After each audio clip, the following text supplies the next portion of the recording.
Don't worry, chat. Today I'm wearing pants. I've lost much, endured much, sacrificed greatly. Jeebus isn't, though, today. Life's full of mysteries. So, Consider this one of them. okay, Kate doesn't want to wear pants today. I don't know what's going on in the back room right now. We are in the process. Keith is like falling out of his chair. He's trying to get his Cheetos out of his bathtub. Ranges. Welcome to Babylon 5.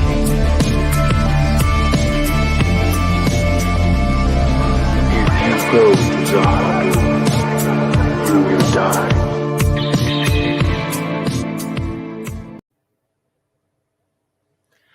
I guess we're live. I am on the screen, and so it begins. And to begin, and I'm already terrified, let's bring up the monkey. Hey. The sweater vest incarnate. And, of course, Kate. I'm too wearing pants. Are we wearing Just pants? I'm wearing cargo shorts. Congratulations. Oh, you're just a weirdo now. And before we get going, we are back with another Monday. It's not going to be as grand as last week, but it is definitely going to be something to talk about and reminisce. We are doing episode 19 and 20 today. We are focusing on episodes that's getting closer and closer, especially 20, with how things are starting to come out into the open. The light is shining on the shadow, and the shadow is moving ever so slowly. And Dude, the let's next see who- episode is going to be great. Let's see who's in the chat. We have the Jester of Sin. Hello. Thank you for being a member. We have CutieCast TV. Thank you for being here, and hail to you. We have the Geiger drinking beer. Please don't drive. Arwen Avalon, a member as well. Thank you so much. Lurking and listening, of course. And Mr. Chickletrunk has finally made it to throw Love It, Keith, and Poetry asunder. And you didn't miss it yet. No, we just started. You're all good. We also have, who else in there? We have Kylock jumping in as usual. Nice to see you here. And we have Zax, not only a mod, a member as well. And I forgot. Oh, yeah, Jester's also a mod, even though he complained about it.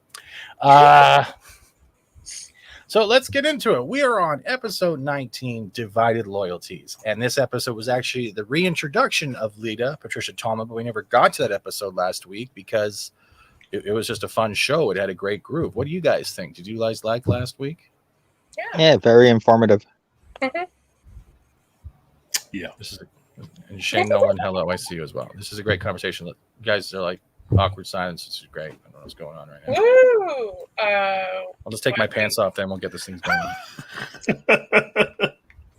It was definitely a pivotal episode written by J. Michael Straczynski himself.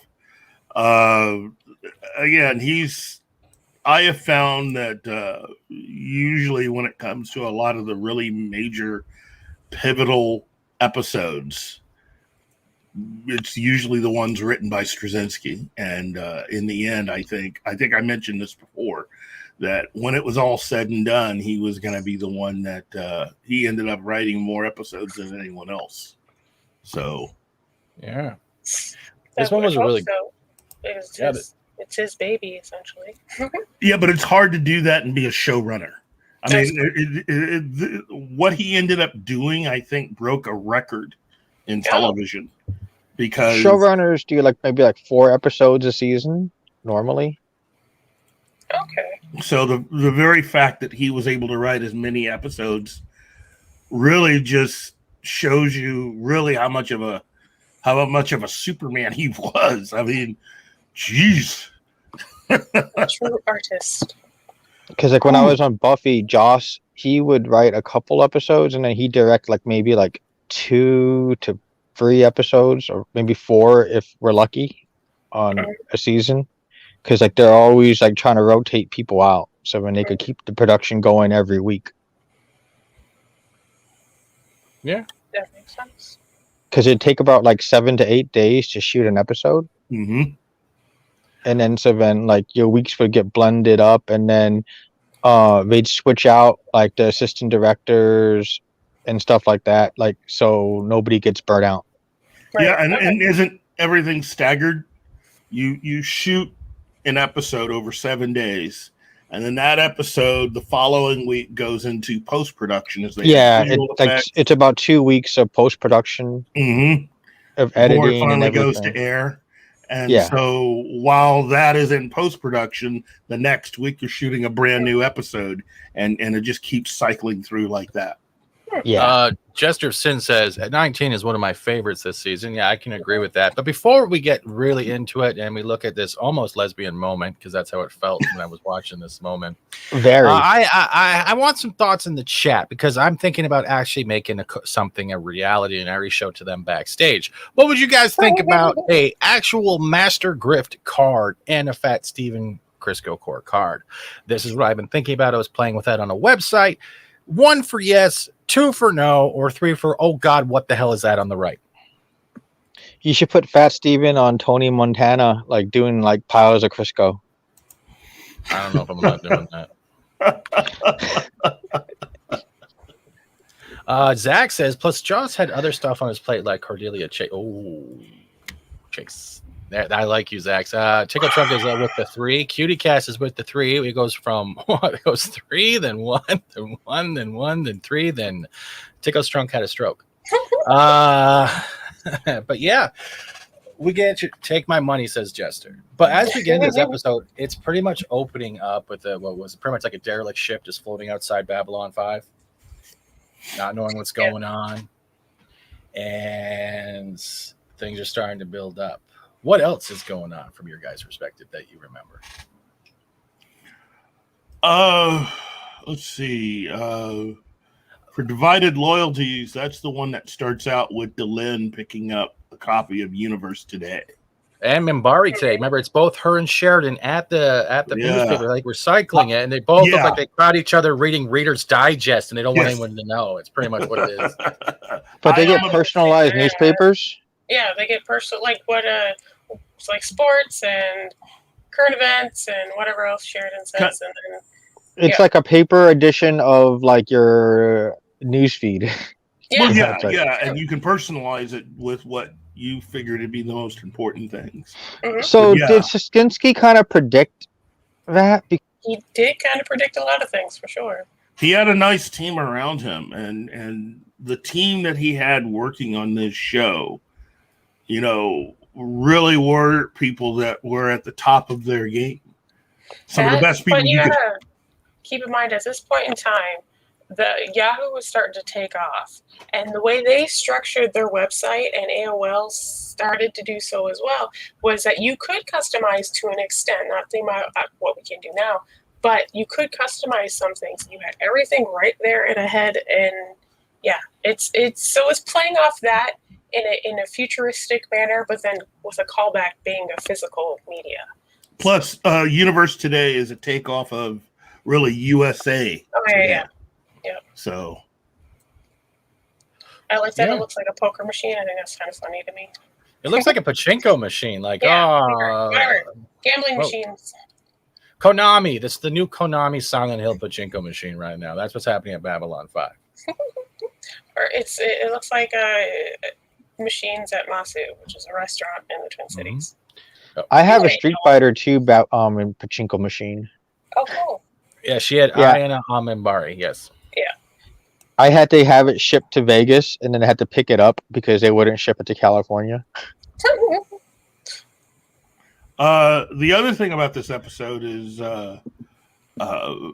things are starting to get serious as far as the resistance on board Babylon 5 and the discussion about bringing Talia into what they're doing, which is a major step forward to include someone first and foremost that's actually part of Psycor, and given all that baggage, even though she does have reasons to not like them anymore, or as much. Yeah. And then the burgeoning different type of relationship that Susan Ivanova has with Talia Winters. So Tickle Trunk brings up a good point right here. He's asking a question. Wasn't there originally talks about making Talia and Susan a romantic relationship? I highly doubt that. I highly, highly doubt that. I don't know. It made me really question, like, what am I watching? Well, look, you got to remember, okay, this particular episode is 95, okay? So I don't think they were really going to do anything too scandalous. Okay. I think this is even pre-Buffy. So given some of the hoops they had to jump through just to even show a relationship between two young women, I don't think you're going to have that much going on. Now, I could be wrong because I wasn't a part of the writing staff back then.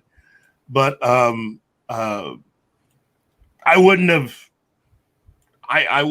looked unkindly on it, even back then. So. I was like, ooh la la. No, of course not. No. Okay, so if it was dudes, would you say the same shit? Because if not, you're hypocrites. Just saying. I don't care if it's dudes. I'm not attracted to dudes, so I'm not like that. But I mean, Well, it's the same thing. It's literally the same thing because those. Well, women it are depends. attracted to you then. It depends It on how doesn't. soft Garibaldi's hands on Steven's face is. That's my main goal right there. Is it Why soft would you enough? want his hands on your face? On his face, not my face. I want to know how. At least I think Garibaldi is a tender lover, and I think he would treat Franklin right if they went down that road. Oh man! What? Okay, sure. What? Was that like that's not a nice answer, isn't it? That just goes against his character so much. Look. All I'm saying is that would be something that was completely unexpected within the bounds of the story. And so any grouping of characters, any way they wanted to do that, I mean, it's just something completely unexpected. And again, at that time, I don't think I would have minded anyone showing anything as long as we remember the type of show that we're doing and that the main focus to the show is telling this big story, not to try to get drawn off on and going different ways.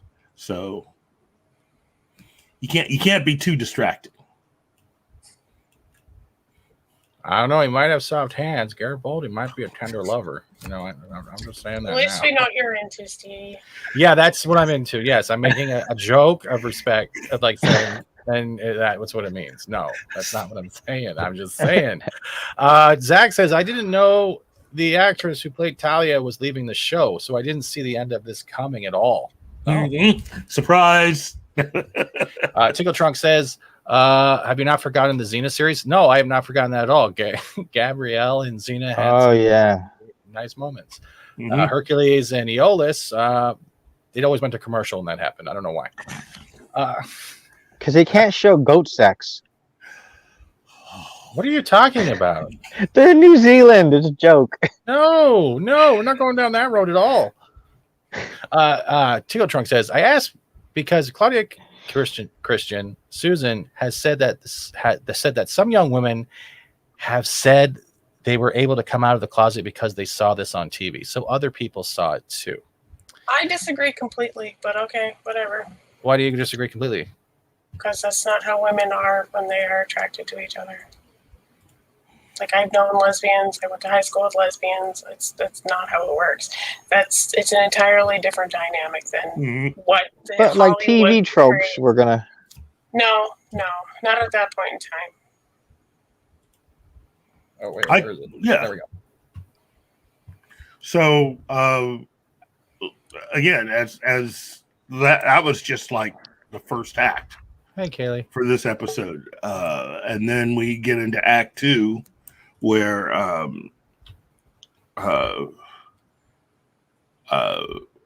you have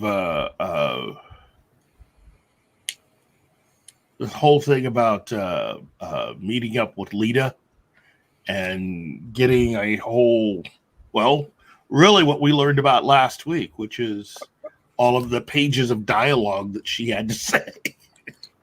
Which again, but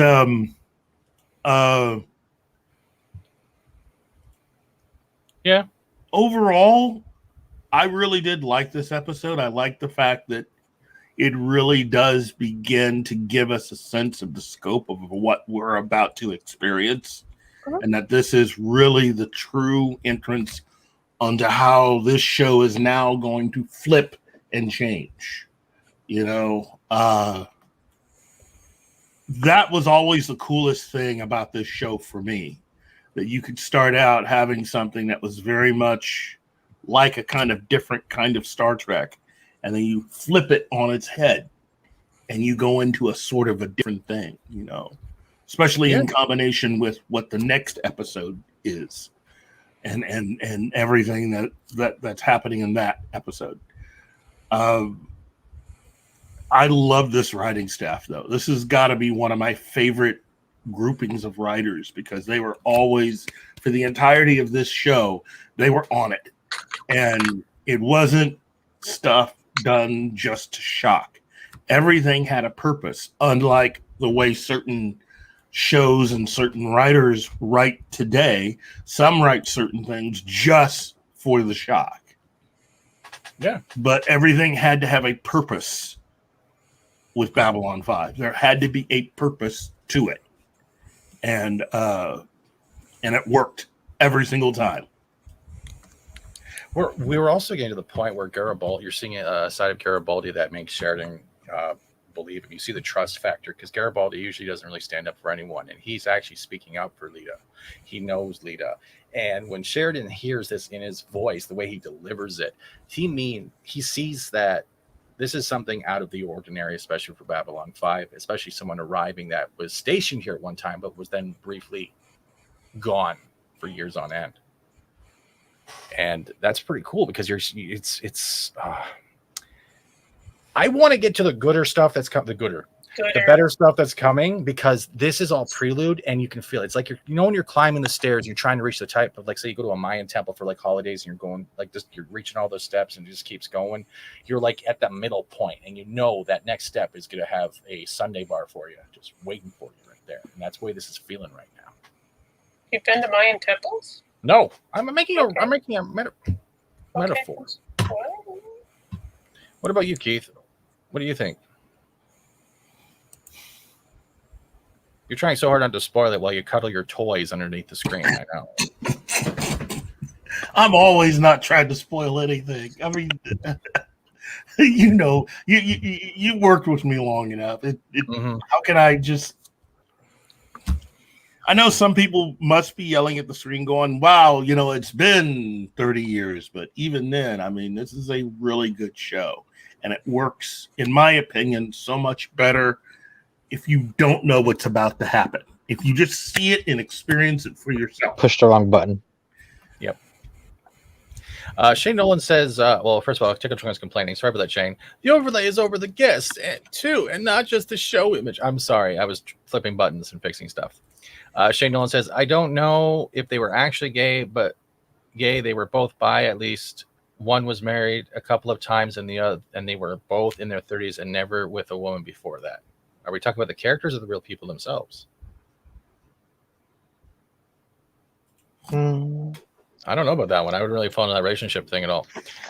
The Geiger says, written with so much purpose that Rangers were in the background from the start of season 2, even before their introduction episode. That is true. You get little things in there, messages being passed off, especially to Garibaldi, and you hear things like, hello, my old friend. And that line goes through the seasons until it reaches a certain arc. And I love it. Oh, Shane's saying the characters were actually. Okay. This is definitely one of those shows that I guarantee you that they aren't teaching in college courses about how to balance good writing and how to maintain properly a sense of adventure, of forward movement, but also retaining enough mystery to keep the audience properly sated and to allow them to come along with you without really, you know, just sort of leaning into or heavily leaning into the JJ territory of mystery boxes going, whoa, whoa, you know, so.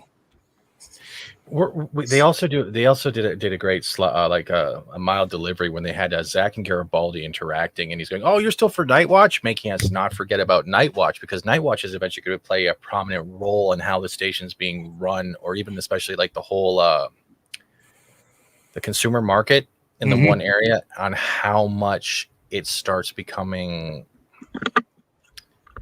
very uncomfortable to live in, very uncomfortable to shop, very uncomfortable to have your personal opinion, your bias, to believe in what you want, your free choice. And it has that relation, even the way we're going with today. And Zach, as much he's a great character right now, he's just an oblivious dumbass. He's going by, oh, I get paid to wear a sash or an armband. Let's just keep going with it. I don't care. Not realizing what he's actually wearing on his arm is going to cause friction down the road. And that has, you know, again, it was placed in there because it has an obvious sort of connection to history, you know. Again, it's one of the things that I admired about this show. There's nothing placed on this show without a lot of the writers, and especially JMS himself, thinking about it. You know, this is one of those shows where you can definitely say to yourself, there's multiple people thinking about this. And before we go back into that, I have to I don't know how I'm going to do this. How am I going to bring him in? I know. Captain Murphy. Hi. Hi. Now, sir, why do you think I should choose you to father my baby? Huh? Welcome, Script Doctor. Hey, Script. Is he alive? Hey, everybody. Hello, Script. That was one heck of an intro. Oh, I'm sorry. I didn't have anything better. I was either that or, oh, come on, woman, I want some balls. And I didn't want to do that one just yet. But how are you doing? Thank you for joining us today. Yes, I'm sorry I'm a little late. I went down to the city to get some exercise walking the streets, and apparently the bus schedules are still terrible, so trying to get back was a little bit of a delay. They're never on time. The only thing on time is streetcars, except for those days where every streetcar gets backed up, and you're like, I would like to get on one before I'm late. That's usually when it comes to, like, everybody decides to drive a half a block to where they want to go. What was it here? CutieCast TV says, what would P10 networks become if they had other well-written shows like Babylon 5? They would try to do what the TNT did. They'll try to make it what they want it to be rather than letting it go the way it was supposed to go on course. We've seen that with numerous shows, whether it be a franchise, sitcom, movie, anything. It just eventually, they want their fingers in it. They want to do it a certain way, and it either ends or no one picks it up. Am I wrong on that? Well, it's complicated because networks usually just determine whether they're going to have the show continue or not. How that happens usually comes out of negotiating between the showrunner, the producers, and any production companies that are co-financing the show. So it's a very complicated process, especially when in the 90s. Today, it's a little bit slimmed down in some regards with streaming, but yeah, it's kind of like Babylon 5 is an exception, not the rule, so to speak. One of the reasons why it's not a lot of people try to run with it is that they can't. It's very difficult for a writer when they're pitching an original IP to be able to promise 3 to 5 seasons and be able to deliver that as a coherent and fully encapsulated story. That's really, really difficult to do. Because you never know what's going to happen. You never know if the audience is going to resonate with it or not. You never know if the people that are producing it are going to like the choices that are being made. It's all up in the air. I mean, the reason Babylon 5 managed to get as far as it did was because it was a very inexpensive show, primarily. And the lower budget things are, the more creative freedom they have to get away with things. And so long as it's making, just enough money to not warrant a cancellation, it will usually be left alone. But if it exploded, I think there'd probably be points where J. Michael Straczynski would probably have to have left the show, basically saying I don't like the direction that it's going through. I don't like the fact these other people are being brought in because my hit show is a hit for a reason. Mm-hmm. And there would have been a divide, most likely. Yeah, and yeah, you would have had Warner Brothers stepping in to go, hey, you got a nice show here. Let's talk about certain things we can do to, let's make it better. Yeah, it's like that's ultimately what ended up happening in his relationship with TNT for the final season. And then that also led to a lot of the problems for the sequel television series Crusade. No, don't talk about that. Yeah, I bet. Crusade had problems almost from the get-go. But it had promise. It did, but I mean, TNT had a certain idea of what they wanted that show to be, and Straczynski was trying to tell them that's not the show that I'm trying to make. But he also understood that the only reason why he was allowed to make that show was because of TNT. So he had to. This is one of those instances where you really had to learn to pick your battles. Yeah. And I get it, Mr. Tuckletronga. I know you hated Crusade. I liked it. I liked the story that Crusade was telling. But the delivery sucked. What, I can see, I can understand why certain people didn't like it.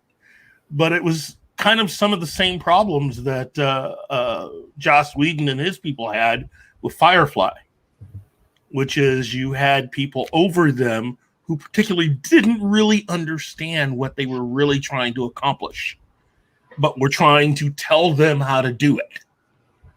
And in the case of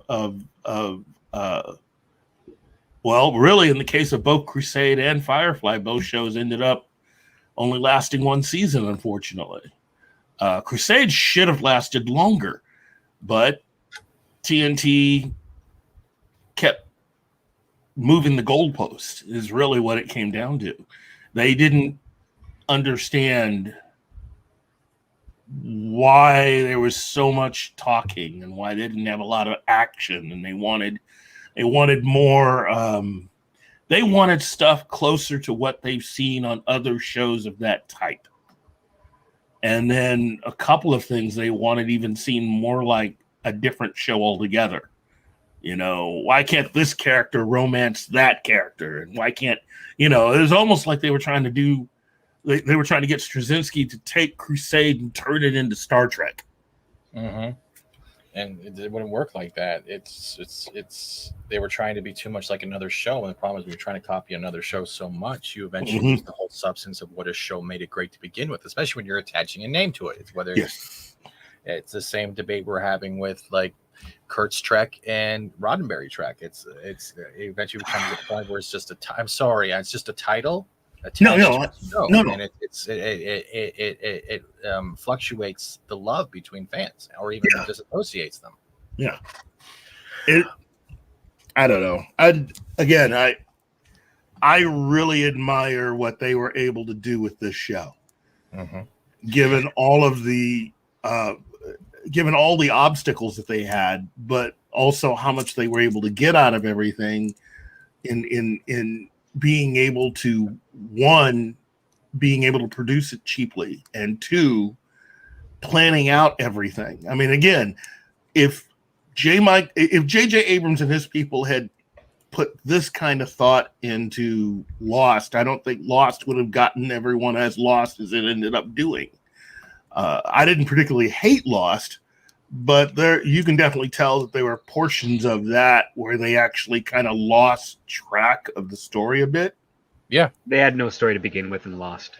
And it's the same way also for Twin Peaks. When Mark Frost was on Donahue and he made that slip of the tongue. I know people will attribute other things to it, but for me, the game was up when Mark Frost admitted that they were making it all up as they went along. Well, far more directly than what you would expect. Because again, every show is made up as they go along. The problem is that how much of it is revealed to the public as they're making it up. Yes. Like when you're in a room and you're figuring out your season, you're making up as you go along. But by the time you get to the end, you realize, okay, I now know what we're doing here. Let's refine. Let's put it to production. Let's get it out there. But with Twin Peaks, they were like, yep, we're a little behind on that. No. Yeah, and Lost didn't even start, so true. I'm just I'm surprised. I mean, I can with how popular Twin Peaks became in a very short amount of time, and in becoming one of the top shows on television almost instantly, almost overnight, to be on at that time the #1 daytime talk show, to have the entire cast and to have I think it was Mark Frost was the only one because they couldn't get couldn't get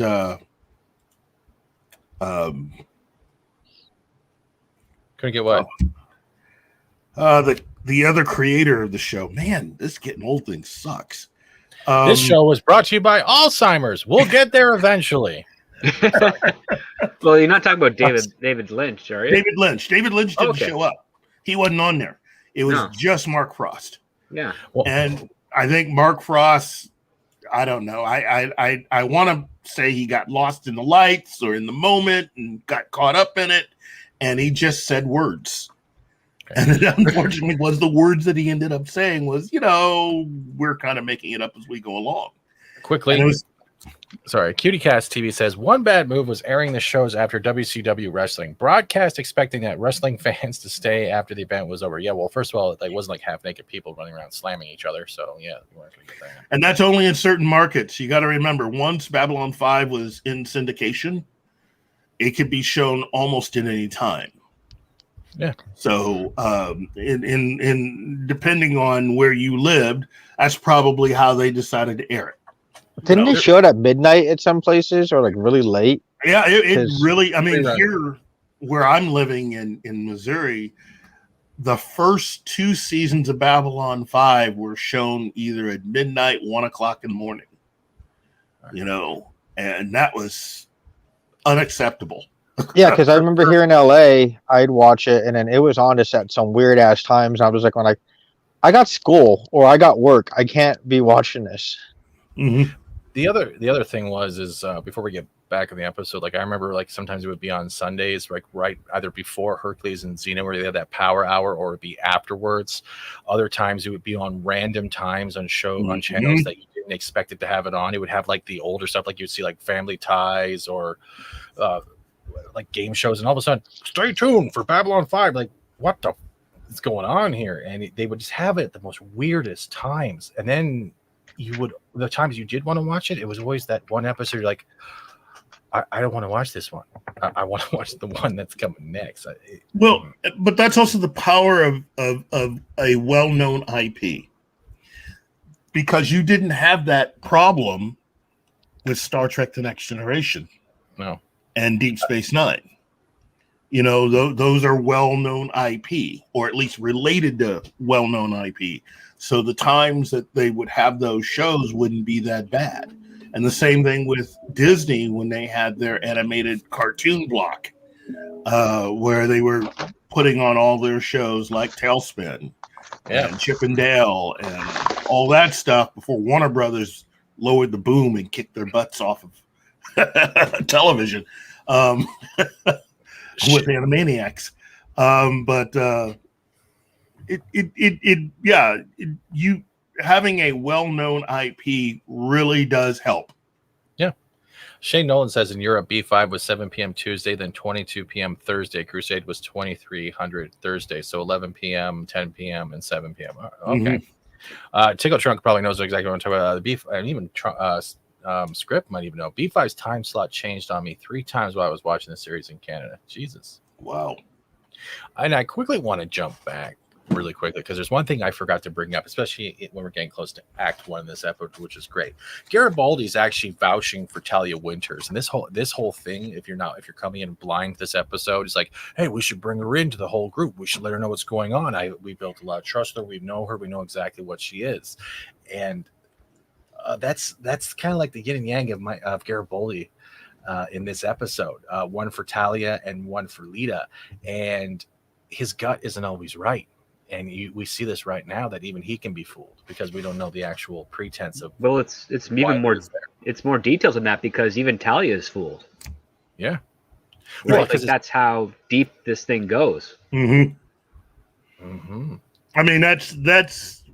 I mean, essentially, you are seeing the death of her character is really what this means. This is not some plan that. I really don't think of it as something where she may have volunteered or been volunteered for this, but ultimately what this entire thing means is if they were to bring Babylon 5 back, you can't have Lyta back, even if they brought the actors back. No, they can't. Quickly though, Black Dragon says, Shane Nolan, pick either military time or standard time. Mixing the two is confusing. Yes, I'm not teasing. No, he is teasing. And I know. And Colin P. Smith says Garibaldi has a thing for Lyta. And later Zach has a thing for Lyta. Is there something about the heads of security and telepaths? Well, yeah. He also kind of was hitting on Talia at one point too. He in the elevator and like trying to be all like suave, like you want to come by and watch some cartoons and have some tea, baby. That's the inside joke, because wasn't the actor who played Garibaldi and the actress who played Talia married during the time of production? Yes. Yeah. Yeah. Did they get divorced during the time of production? Yes, they did. Again. I'm gonna get a counter every time he kicks himself out of the show. I think we're just gonna go with that. Did you guys have any favorite parts of this episode in general? Because we're getting to the point. Lita's there. She's talking. We're seeing her talking to Sheridan, and she's literally saying, like, look, there's a sleeper in your midst. There is someone so deep programmed by Psychor, they don't even know that the personality in there will overwrite them. And like, it's literally replaced. It's the same. It's like literally the whole skin is there, but the whole mind is being replaced with another persona. And that's a freaky thing, especially coming from Psychor, that they have that adaptability to the human mind to literally implant another, let's say, consciousness within a person without even knowing. And that consciousness not only is aware of what's going on, they are watching the whole time without having to control the body or freak out. They're waiting for their time. They're waiting for that control word, that phrase. And that in itself shows the power of Psychor and how far they have gone without being kept in line. But I wonder, was Psychor just creating another personality by giving them trauma and then trying to manipulate that with, like, suggestion? Or was it something like they totally sat there like on a computer, created it, and then put it inside her? Or was it just something naturally that just evolved from? It's more like a Total Recall thing where a personality is being overwritten of the original to kind of be an infiltrator spy. And what ends up happening, I mean, even in that, I think it's the first season, Talia gets kind of like a special upgrade to her power from her old teacher and mentor, right? Mm-hmm. And that was building up to another storyline, which unfortunately we lost because the actress decided to leave the show. Yeah. The best way to describe it, and I will quote this, it's a latent unconscious personality which transmitted information after being planted in government positions. That latent personality can only be activated telepathically and takes over permanently. So literally it overwrites the person we have seen for like first seasons. She's gone. It'll be deleted. It's literally gone. It's like when you empty your recycling bin on your desktop, you won't be able to get those back. And the thing is, Lyta's claiming that she knows the password. She knows, and she's saying that there's someone in the command staff high power ranking on Babylon 5 that has that sleeper in them. And it starts freaking people out. Yeah, and they do that tense moment where, she's trying to get through to Ivanova, and you actually are led to believe at first that it might be Ivanova, and then, of course, we find out it wasn't her. So, no, she has her own secrets, and that's another story that starts building up too, and that's where we're starting to see why she has not only a deep hatred and distrust for the Psychor, not just because of her mother, but because this comes out in the series. She has latent telepathic abilities, and you've seen little hints like she's able to mentally block a slight read or a light read by another telepath, and she doesn't even mean to do it. It just happens as a defensive mechanism. She still hasn't controlled it yet. Yeah.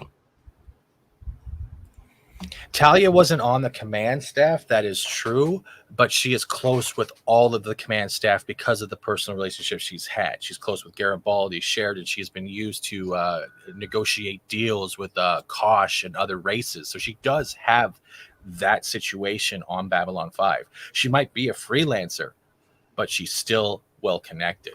Yeah, and had Lyta not come back, she was well within moments of becoming part of something really big on that station. Yeah.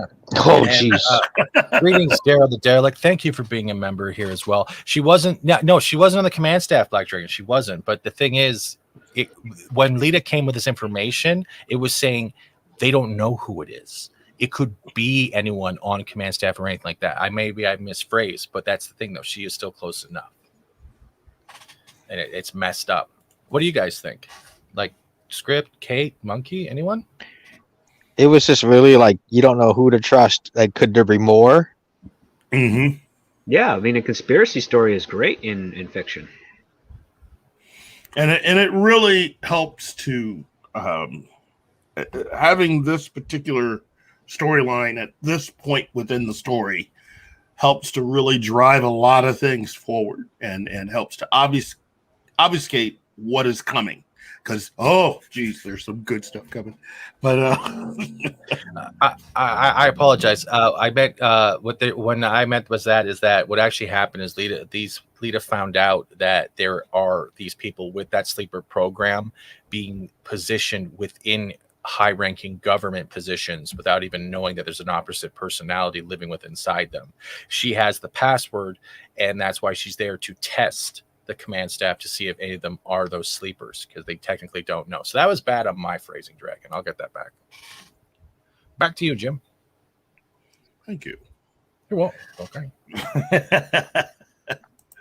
But anyway, yes, this is a very well done episode, and once her personality disappears, who she is, and is replaced by this new personality, very violent, very angry,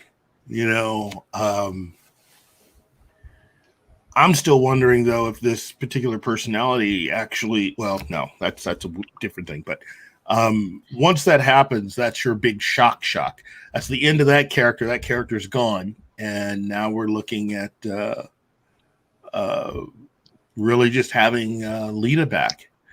And everything that she's experienced and gone through since we last saw her, and weaving her back into the day-to-day operations of the station.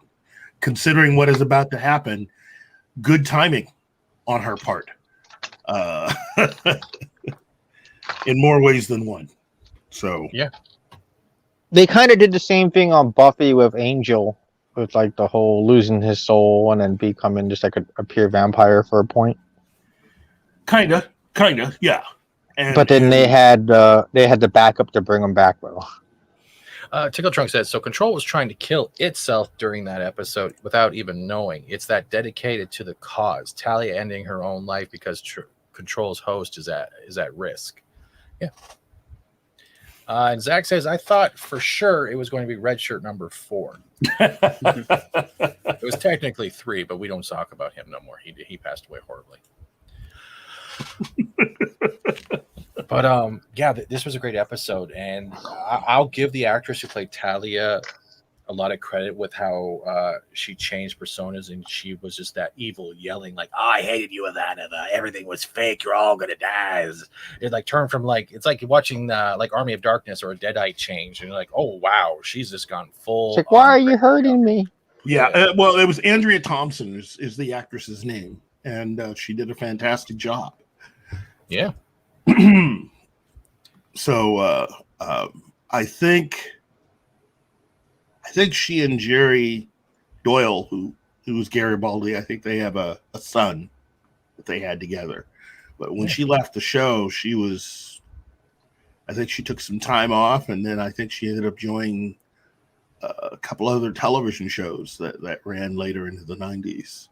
But I don't think she ever came back to Babylon 5. Yeah, she never came back to Babylon 5. So no, they killed her off screen, or dissected her off screen.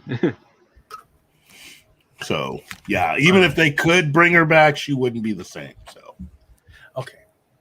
So where else should we go with this episode, or before we give it a rating and continue on to episode 20, which pretty much everyone is waiting to talk about? Well, this is November. This episode takes place from November 24th to December 2nd. So we are just we're hitting the gas. We are just zooming into the end of the season. So it's within sight. It is. It is very much in sight. Do you guys have any honorable mentions of this episode in general? Do you like? I don't want to spoil the ending, but the Lyta scene with Kosh was it was brilliantly done because she is the only person who's been able to see into a Vorlon suit twice as a human, from my understanding. And he grants that request at the end of the episode, and it's just, are we going to be able to see what's inside that suit? And before I forget, before Keith and anyone else comes in, Mr. Tickle Trunk has become a member, and I have to see at the grifter level. Thank you. You enjoy stolen and all stolen goods. There you go. And for you being a member, thank you for supporting the channel. What should we get? I know. We'll give you this. No. Give me money. Give me money.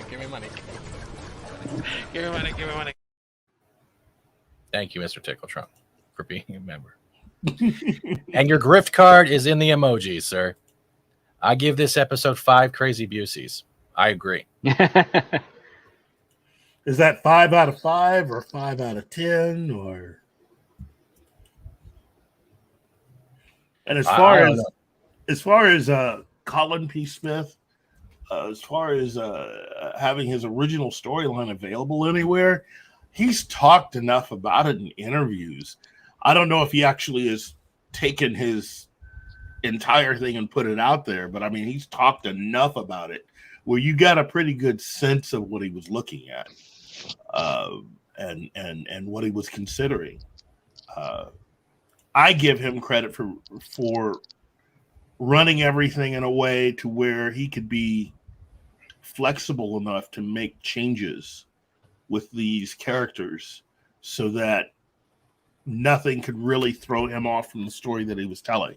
Because that really, again, as Script was saying, this is a hard thing to pull off.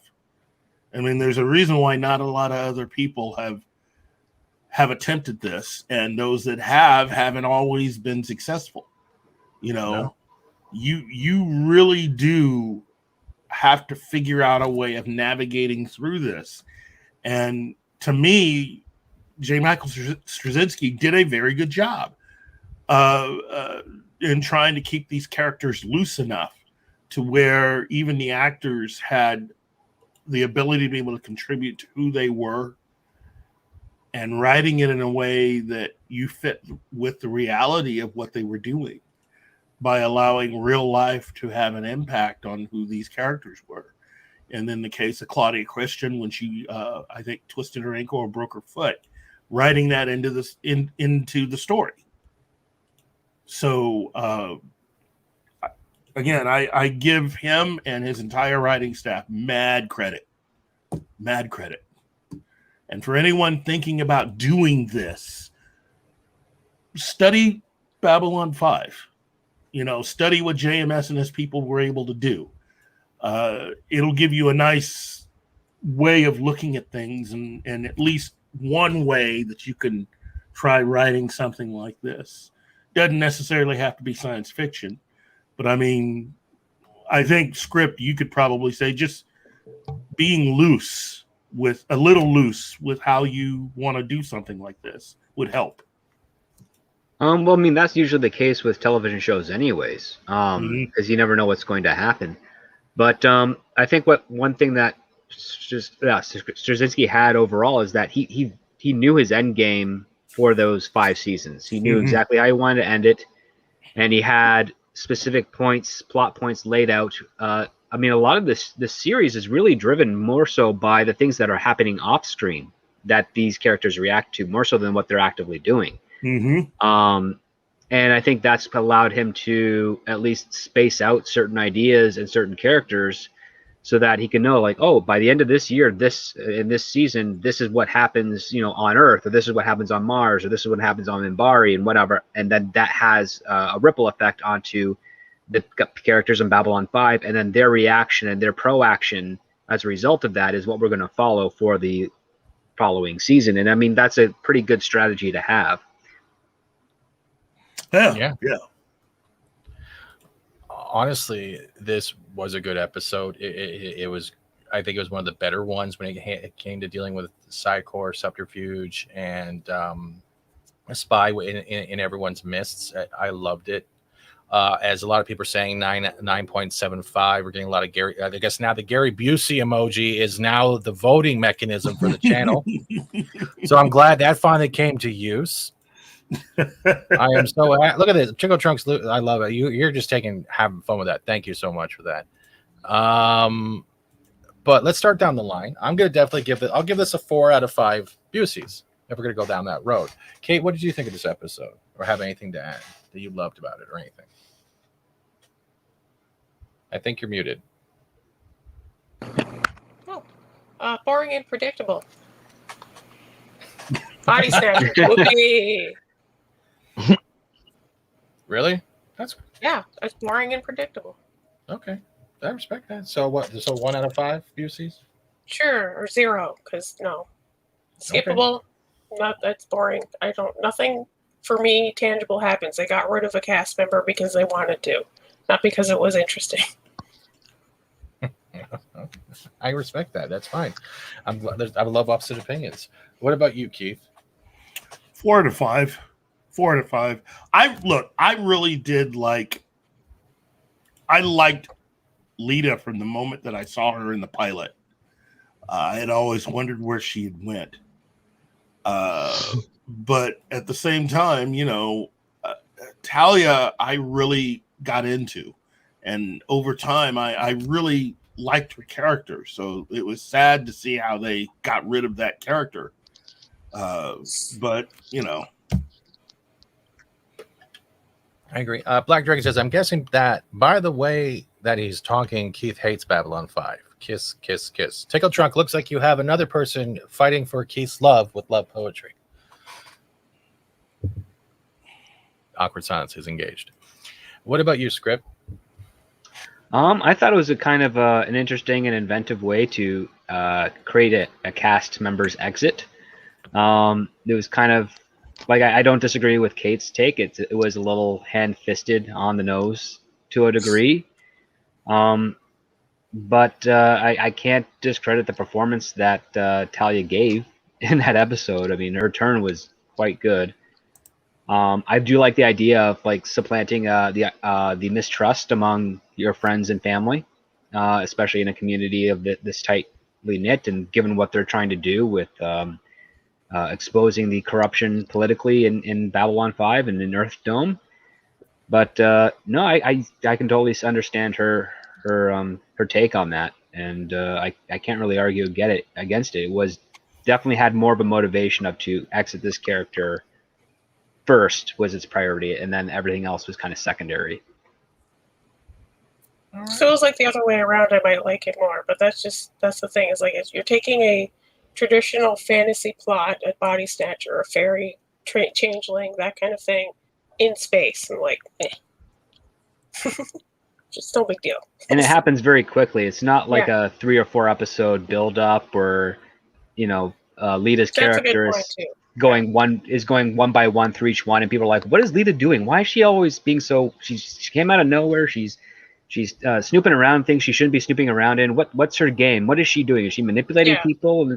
And then the reveal would be this, and then you're like, "Oh, now I get it." Not everything was kind of lined up as cleverly as other aspects that Babylon 5 had lined up in the rest of the series. But no, I can understand that. No, it's not a bad take at all.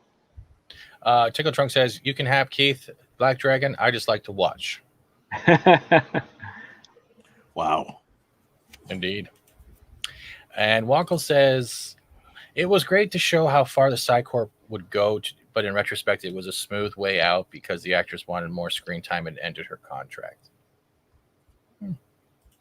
And the final person so far, until we get to the next episode, is Monkey Jeebus. What did you think of this episode? I thought it was interesting in certain ways. I mean, it was pushed like Script and Kate said, but they added it was enough to work with. You could question things.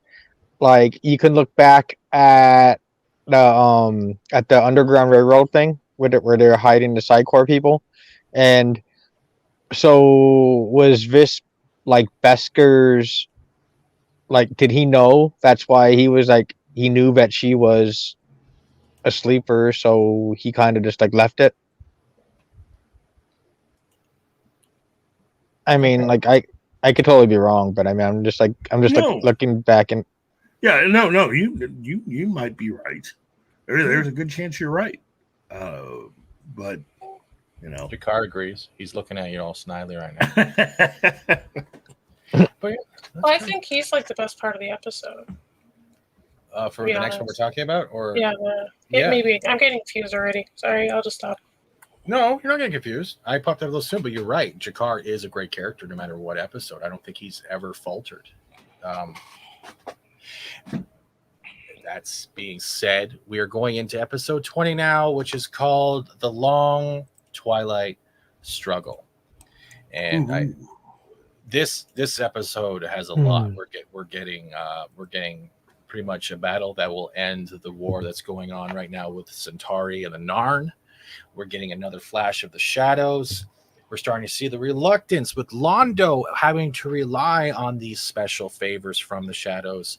And he's starting to see, I guess he's starting to have a growth of conscience, so to say. And more. There's more. I'm not going to go into all this. I feel like I'm not letting anyone else speak. But it pretty much opens up with Rifa, everyone's favorite asshole, summoning Londo. That's pretty much what it is. And it's pretty much, she's like, we got to do this. We're going to strike a final blow. We want to end the whole Narn regime. We just want this to be over. And Londo's there just going, what do you have planned? And it feels like they're planning something and the Narn are falling for it. What do you guys think? Well, you get to see that Londo is very much a politician, because he brings up things that politicians would bring up, while Rifa's like, ugh, who cares? Let's just get it over with, because he is very much a monger, which is not the same thing necessarily. Tickle Trunk says, I believe his full title is Crazy Rifa, the Asshole. he's like, come on, Londo, do this. What's the matter? Oh. We'll just get it over with quickly.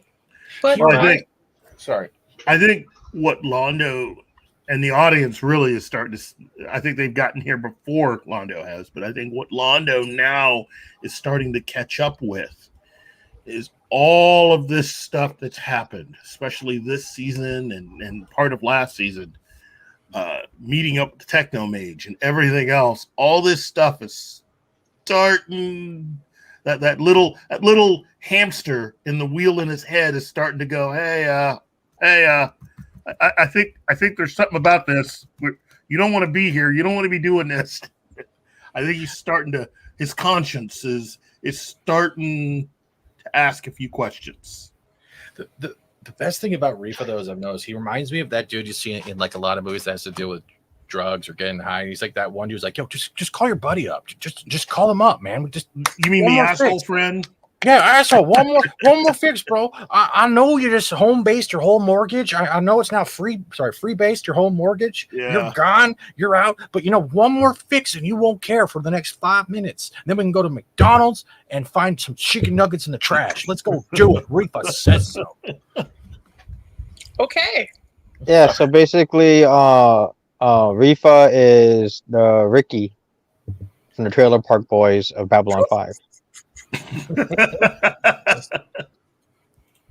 Okay, I mean, I would love to see that comp, Babylon 5 Trailer Park Boys. Like it's like Down Below Boys or something. Trailer Park 5? Do it! I got these cheeseburgers, man. We also get introduced to an old face we haven't seen in a while, and it's also related to the planet that Babylon 5 orbits, and that's another type of like history lore thing that always grabs me.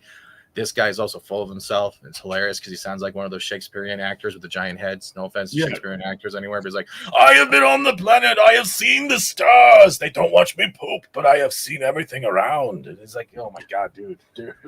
Well, that's the great character actor. In the shower. Come on. That's the great character actor, John Shuck. Yep. And I mean, The thing about when I first watched this episode back when it was first put up, broadcast, my thing was I remember thinking back to the fact of when I remembered first watching him on TV, and that was on McMillan and Wife. And since then, he had just had so many different parts and so many different things. He was a really, really good character actor, and ended up playing a pivotal role in the Star Trek films with the classic cast, the real Star Trek cast, as I like to call it. So, but the character of Drawl is who you're trying to get through to, Stephen. And yeah, it's the return of the character of Drawl, who was Delenn's mentor. So I like the character. I like the actor, and I liked all of his scenes. They were fun. Oh, exactly. I don't hate him at all. I agree. Like he's one of those people that brings light to the situation, and like he is also in a way the bridge to another character that everyone knows and loves. But I'm not going to say his name yet. But he pretty much talks in the third person, like Jimmy from Seinfeld. Jimmy likes to dunk. Jimmy's going for the 3-pointer, and you'll get to know this later on when we talk about it. What did you guys? Who else had any memorable parts about this? Like anything to add before we get into this? Anyone at all? Because I can talk about this. No, I think you got a good strong start. Keep going. Keep going. All right. Well, first of all, the question is one: yes or no? Do you think he's slightly he's kind of oblivious to when he pops up and doesn't realize that he's still sitting there when he's like, "Oh, you can change, Sheridan. I'll just sit here and wait while you do it." Like, I just got out of the shower. I just materialized as a hologram in your living room. What's going on, Bob? What's for breakfast? That's pretty much like how he is. And I think he pops up like the giant head on Third Rock in the Sun, but with no warning. Eli Thompson says, so this episode has nothing to do with sparkly vampires? No. I have not seen any vampires in this episode. I don't know. I think his attitude is something that's kind of foreshadowing Minbari culture, because without spoiling it, there is something that happens between Sheridan and Delenn that a whole bunch of other Minbari have to witness that otherwise shouldn't have witnessed. And I think this is part of him just not understanding that boundary. Yeah. Mm-hmm. And I also like to think that that really Drawl being part of the machine and learning how to operate as part of that machine, kind of like the character of Dr. Manhattan in Watchmen, is beginning to lose the essence of what being a singular being is like. You know, I think he's now transcending to omniscience. So something like that. Idea of personal space or being in a moment is no longer existing in his thought process. Look at you, Kate, bringing the heat. Bringing the heat. Scorecard for Kate, and that's the tongue. What? You object? No. Cutie Cat says, remember, he replaced Louise Tureen, I hope I said that right, who appeared in A Voice in the Wilderness as Drawl. Yeah. And it's difficult not to talk about Drawl without spoilers. Well, he is pretty much a spoiler within himself. Technically, he's like, yeah, he's... I mean, this is like the jumping off point for all the conversations. Yeah. So... Yeah, this episode really is a game changer, and it takes place. Let's see, this episode takes place from Sunday the 3rd to Sunday the 10th of December. Yep. And everyone's being brought in. Delenn gets a message from a familiar friend. We're pretty much seeing it's Drawl. Sheridan's never met Drawl yet, and it's everything just starts falling into place, and it's just I'm sorry. All I picture is him preaching in the living room. That's all I'm seeing right now when I think of Draw. It's pretty funny, and he's being welcomed. But Draw welcomes him down to the planet. It's like I think it's time we talk. I think it's time you get to know what's kind of going on, and you bring one other. You will know who it is when it happens. And he's talking about Delenn, but you don't know. You don't really figure out it's Delenn, especially if you don't remember how it's been slightly placed throughout the episode and seasons. Yes, you're right. Yeah, thank you. I'm not usually right. I try my best. Where to go to next on this, though? I don't want to talk over everyone. That's the whole problem. Well, but you also have to balance it out with the rest of the story, which is the getting back to the Centauri and Narn, and the fact that what you have is Jakar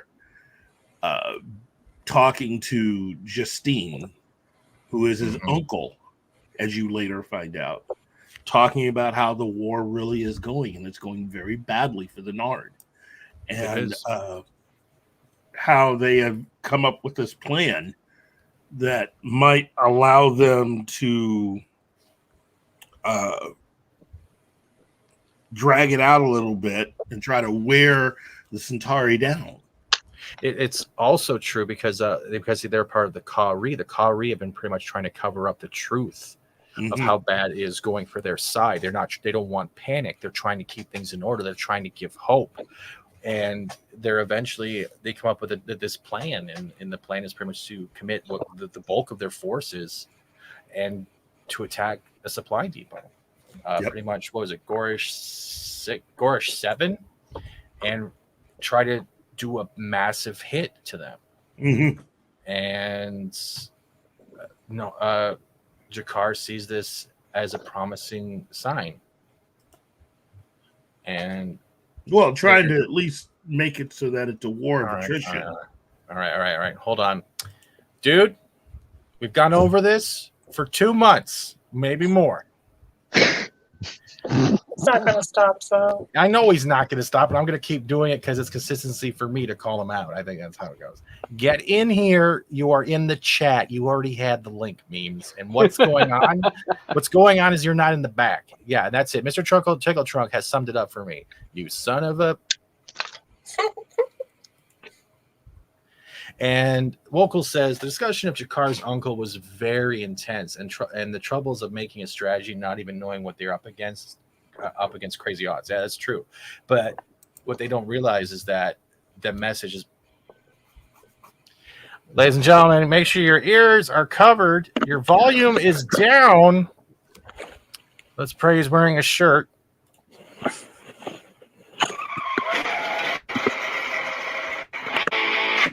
All right. I apologize again. Stop that, Nick. It's all right. Hey guys, what's going on? Memes here. I apologize, Steven. I totally scheduled a interview to be a CEO's assistant of Wolfram Research, just kind of out of the blue because I've been watching a lot of Professor Wolfram streams, and then I loved Harry Potter and everything. I'm like, oh my god, I want to be the protege of Stephen Wolfram. And then I realized it was going to be a lot of work, and there are a lot more qualified people than me. So I basically said, there are more qualified people, totally hire them, but I'll totally do this if I needed to, because this is very important. And then And then I had to finish last episode. Did you? Oh yeah, no, dude. Oh my god. Yeah. Dude, I see why Keith gets so excited because I'm sitting there. I'm like, holy crap! They just culminated a war. Things just got worse. A man swallows his pride. He's like, freedom shall endure, even if it takes a millennia. I'm like, oh my god. And then you just got this crazy dude that's built into this machine. It reminds me of Ganner from Breath of Fire 2 and everything. I'm like, oh my god, except rather than a city, it's a freaking planet. Now, welcome, memes. I know you're always going to be consistent. You love being late. I love how you keep the character going, and you're definitely pleasant to be here. By the way, thank you to the new members. We'll eventually be able to afford memes a grandfather clock that we can super glue to his wrist. And with that, he will always know what time it is to drop in consistently. Carpal tunnel. If we give Steve enough money, he can literally get a money bin full of ramen. You know what? I am dying for some miso ramen, a slice of cheesecake, and a bottle of tequila right now. You're the reason why I want the tequila. The rest of the panel is because I want to eat memes. Oh. Okay. Why would memes do? But I don't know. I add stress on the host because you cannot predict it. This is why I assume most people don't want me in certain places, because it's like, oh my God, we don't know what's going to happen. This could go in any direction. We don't have control. And human beings tend to often not like situations where they don't have control. And with that, Apollome's Minion, thank you for being a member and supporting the channel. Hello to Truck Dog as well, who is also a member by association. Hope you're having a great evening on the road. But that's your part of your character memes. You always got to keep character. And with that, before we get back into 19, I feel bad. What did you think? 20. What did you think of episode 19 with the implanted personality and Lyta making her return? Is it just me, or is he getting the episodes in the wrong order? No. Divided Loyalties. No. We're talking. He's asking you about the previous episode before this current one that we're talking about. Since you were late. Because we're on the second episode now. For some reason, HBO Max has them in the opposite order. It literally starts out the other way too. What I'm saying is The Long Twilight is episode 19 and Divided Loyalties is episode 20. I think that's what kept throwing me off, because I kept starting at the wrong one, so I was always one behind. It's a beautiful universe. It all makes sense. But what, Divided Loyalties? I mean, wasn't it obvious? So your team, it's changelings in space? It's well. I mean, I'm a Dargan. These things happen. It's all right. It's okay to be a scaly. Furries are people too. What about an implanted scaly? I mean, this goes into an interesting question. What is an identity? It's like, well, I don't know. Is this the original? Now, is this one of those things? Are we talking like a Vader situation? It's like, still Anakin. It's still Anakin. It gets even more interesting with identity later, so stay tuned, sir. It's your open time. Like, we're going to talk about the identity of Timex and how it works for you. No. That really bothers you. Continue. Not at all. I just have a lot of jokes I wrote down. You wrote them down? You don't know how to write. I know. Now this is with like barbecue sauce and crayon. That's about it. I apologize for assaulting your penmanship. Penmanship? It's a crayon. There's no pen involved. It's literally just trying to stay on the lines. Okay, so guy in a planet who's now an omniscient spirit. All right, yeah. Back to episode 20. I'll let Keith go this time because he's just like, please make me stop shaking my head with the camera muted. I hate it so much. And Patricia Tallman called him hot twice. Oh, wait, no, he called her hot twice, 3 times. Try to reverse it. Yeah. Oh, he said it a lot. Well, Keith was also. He just came back from a convention. Last convention I was at PAX East 2020. They still put it on before the world closed. Dude, I loved it. Dude, like even one of my friends, we ended up carpooling down because her and her kiddo, they were going down there too. So we ended up carpooling. At one point, she's like, memes, you're so excited. You're like, these are my people. And I sit back, I'm like, gamers, yeah. It actually probably is the longest held strong identity I have. I'm not sure if that's a good thing or a bad thing. I think it's a good thing. Man and planet. Patricia called Keith young. He still hasn't recovered. No, he hasn't. Okay. Back to this episode. Open forum. Thoughts on this thing? Any on the episode that you loved? Let's go with that. What were some points that you loved that was most memorable? And just who wants to go first? I have talked a lot. When the shadow ships came together, like, was that them mating? I don't think they were going with that. No. Okay. I'm unfamiliar with their culture. You know what? I really liked the stuff with Drawl, And I know that would be kind of boring for a lot of other people, but I like John Schuck as a character and a character actor, really. I also like what having Drawl become a part of the burgeoning resistance is going to do for the story that is yet to fully be unveiled. So, but again, overall, this is another great example of why Londo and Jakar are probably the two best characters in this show. You know, you're watching both of them deal with loss, and with Jakar, it's the loss really of his people, of his culture, and with Londo, it's really the loss of his soul. He's watching it all slip away. Mm-hmm. And he's being forced to watch. That's the sorry, that term of phrase. He's being forced to watch. But it was what he wanted. It's what at least what he said he wanted. It's at least what he thought he wanted. And then when he gets to witness it firsthand, it's like, yeah, so you're taking back the Narn homeworld. You're using weapons of mass destruction, and you're slowly committing genocide. Yeah, he was a super asshole to Gakar at the end. You know what's the best part though? Yeah. The chairs on the left, that's from Star Trek, and the chairs on the right, that's in Babylon 5. And it's the same designer. That's pretty cool. Wow. No one notices this shit, so hi. No, I don't, but that's really cool. So, I mean, like the shows are side by side. That's awesome. It is funny. It's the same designer, which makes it even more interesting. I'm like, is this shady or is this coincidence? Both. That's the name of a really cool show that we could do for you. Is it shady or coincidence? Designer 5 coming with you live. No. Just random causal connections that you notice from like pop culture and stuff. It's like this is interesting. Oh, dude, I totally watched that.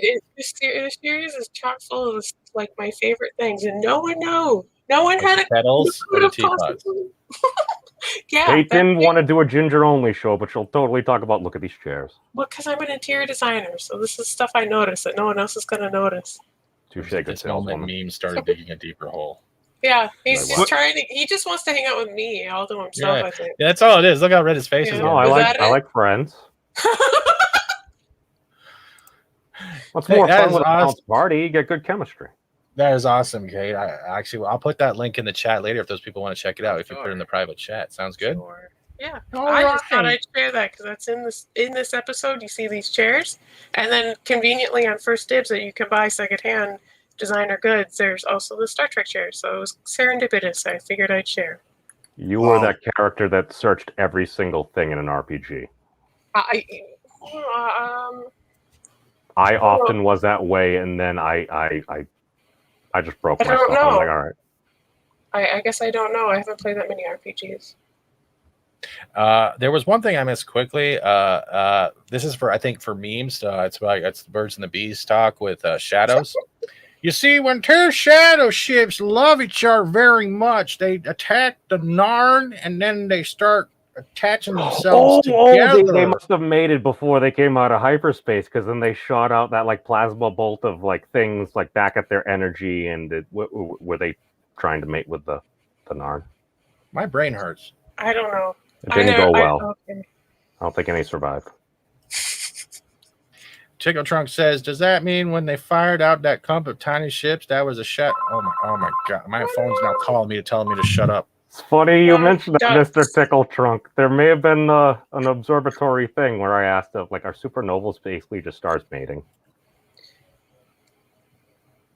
Kind of, because it looks identical to when most deep sea creatures mate. Then you get into the top of consciousness.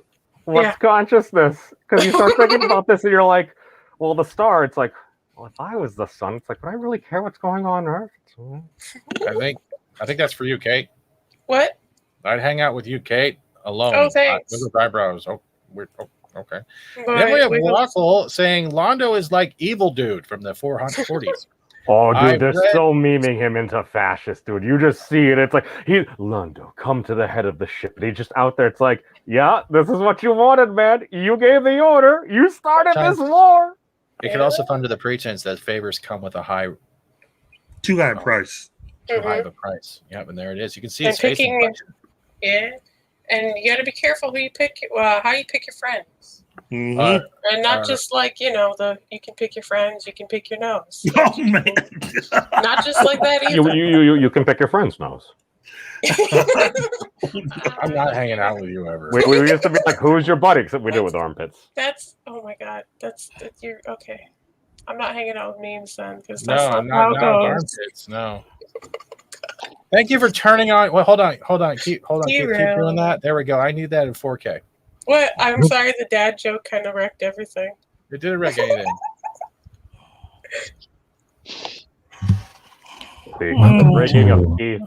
Welcome to Babylon 5, where we talk about Babylon 5 for about 5 minutes, and then it goes, what the fuck?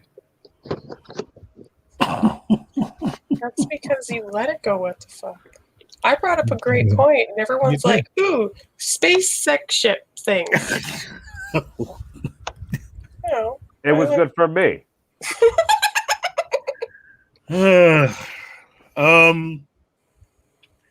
Again, you brought us here, Keith. I was answering a question. Yeah, I just think that this is to watch Londo basically. On the one hand, he's watching his soul leave. It's not leaving. It's burning with the death of hundreds and thousands. And also realizing that Vir was right on some level. He picked the wrong friend. He's realizing that he picked the wrong friend and therefore the wrong choices. And now he's paying for that with questioning his own value. Because he picked the wrong friend, he lost an old friend that he's had for years, and he's pretty much sold his soul. I mean, it's just it's you do almost truly feel deeply sorry for him, but he made decisions all the way down the line, and now this is the part where he has to pay for them. So. Yeah. It's like when Steven plays Fortnite That's Explorer. Great not reference. quite as dramatic, but okay. And confirm. I mean, at least Explorer's good at the game. I'm like complete dog shit, so. No, you're getting better. I watched you guys. Phoenix, nice to see you. Hope you're having a great evening. No, don't apologize, Vocal. I just can't say certain names. So I get what you're saying. You're trying to make the relation, and maybe you're right, but I never delved that deep. That means you actually care a lot about the show and how people are. You're having a beer. Sorry, I wish I was too. Phoenix says, 6 was watching from bed because late and got early work, but had to get up and ask, is memes an EA dev? Because like Anthem, he's never on time or on point. I remember the World of Warcraft devs in the forums and stuff. They would play. People often got very angry at them for a number of reasons. So, I mean, we just seem to be consistent. We just share it with everybody now. I would like to point out that memes is his own level up loot box.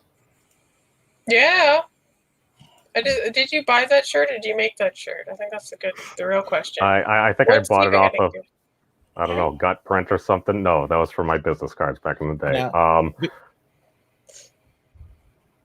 It was $20. Cool. All right. Bought it. Awesome. I'm Are glad the it sleeves an exists. extra 10? Sorry. I'm Stevie gonna have t-shirts. Like I do wear t-shirts. I have a Oh. store, but no one. It's just it's in there. I'll have to start promoting that. But I wanted to say one thing. Zach says I currently have no sympathy for Londo. Maybe it'll happen. And with that, I want to ask Script, what are your feelings so far on Londo's actions and how you're seeing him now, looking at the cost of his game, his need, not just decisions, his need for power, his need for the place within the ranks of what we want to call it. I guess it's like a monarchy in a way. Well, it's an aristocracy. And on top of that, what Londo's story is a nice allegory to the grass is always greener. So he feels that the position of emperor is one of prestige and ease and like the decisions he makes would always be the smart and wise ones for the best of Centauri. But as he finds his way moving up the ladder of the aristocracy and getting closer and closer to that, he realizes that he has to make decisions he would otherwise never do in order to achieve his goal. And are those decisions really best for Centauri? And what we end up seeing here is he is torn ethically between wanting that power, wanting the best for his people, but at the same time realizing like how can he be a competent and useful leader if he's willing to make everyone else suffer just so that he can get ahead. And we see this battle come to fruition kind of like towards the end of this episode when Jakar makes his plea, you know, to the terms of surrender, right? That because that's this episode, if I'm not mistaken, right? Yeah. Yeah. Offnix quickly adds in, Steven, I got an idea. We need to buy stickers for Meme Shades so we can stick it from the inside and it say your leg. That's brilliant. I'm gonna make stickers.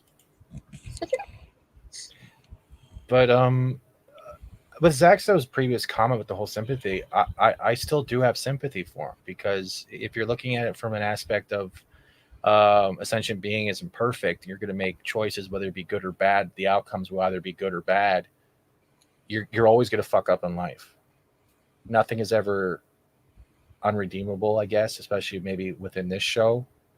Londo has a long way to go to become unredeemable. I'm not to become redeemable again, but he's starting to see not only the dream that he's had, but he can change it. And maybe I'm giving him a little bit too much, but I still have sympathy for him because he's realizing his fuck up. I think it's at this point he's slowly tiptoeing to the realization that what he thought he wanted, he doesn't want. Yeah. And that's a difficult thing for everyone to experience. And very relatable.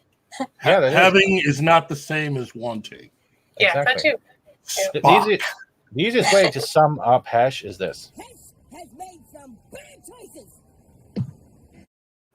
Which one's Hesh? Is Wait, that what? memes? That's not nice. Hesh, no, I'm talking about Londo, not Okay. memes. You That said was Hesh, memes. though. I was confused. I know, I got confused with my words. It's one of those days. How dare you? His face was everything. It was, and that shot is still fantastic. Mm-hmm. And I mean, there it is. It's He's millions, watching a genocide caused by his actions. It's millions calling out his name. It reminds me of Harry Potter, where it's like Voldemort learns how to do, spoilers here, sorry, but like 15 years later. But like the Horcrux, it's like you kill somebody, it splits your soul. It's like, all right, at this point, I think he's getting down to the plank length. I think he may have broke it. I think it starts getting bigger then. Oh my God, he's the devil. Kind of get the hair.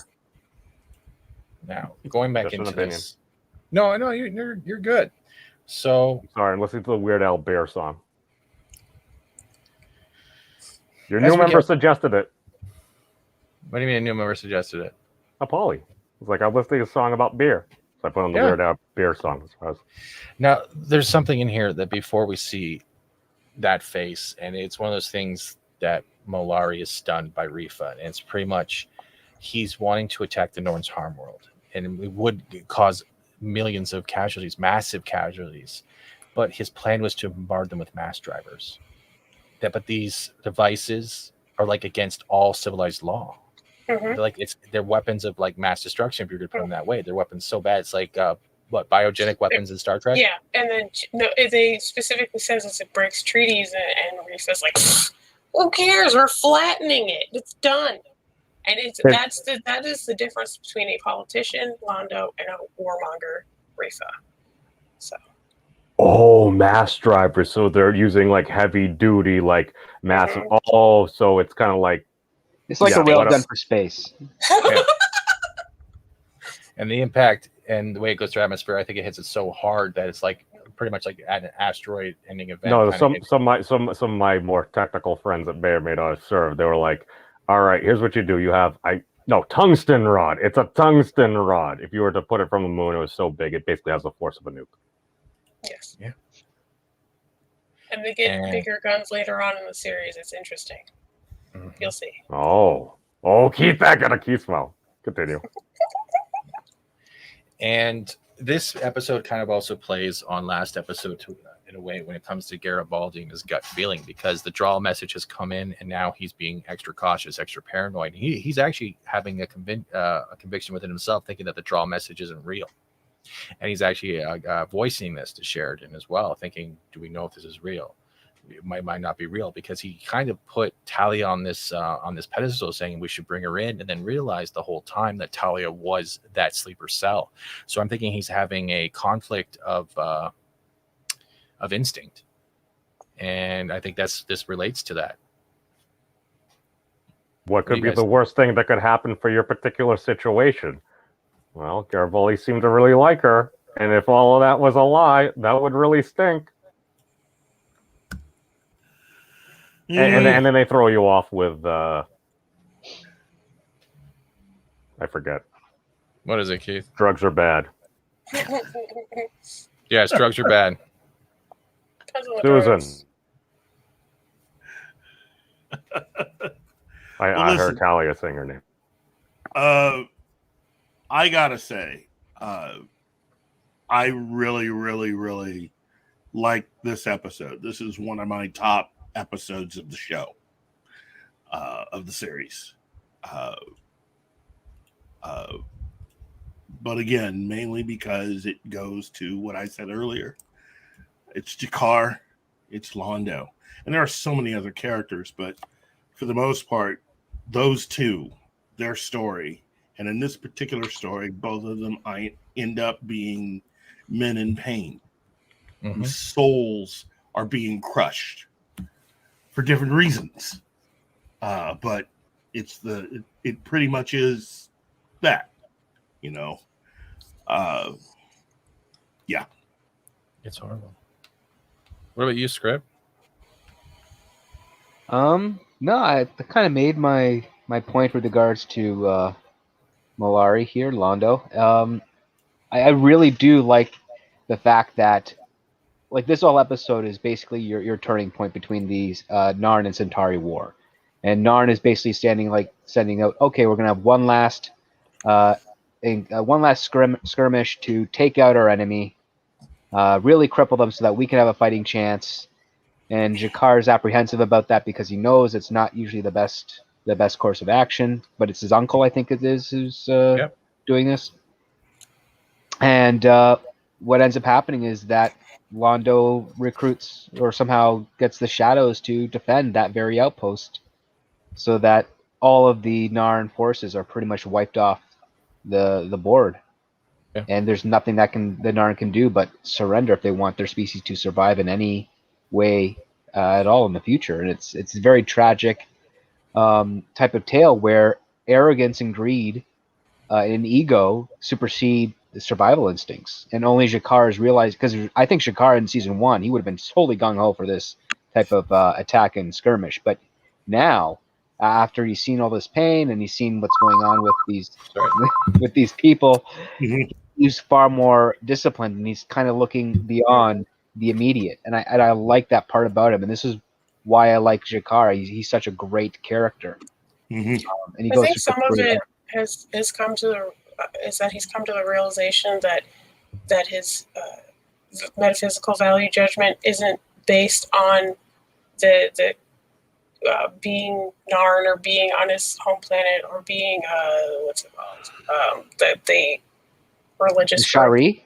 Yeah, Shari, or it has to do with him as an individual making choices that will improve upon his freedom and others' freedom. And I think that's something that they tiptoe around in this so much that, like, I wonder, I haven't read it, but I wonder how much might be pulled from the Fountainhead, because it's very similar tone.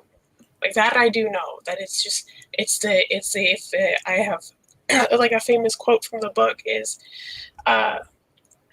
I don't build in order to have clients. I have clients in order to build, referring to an architect.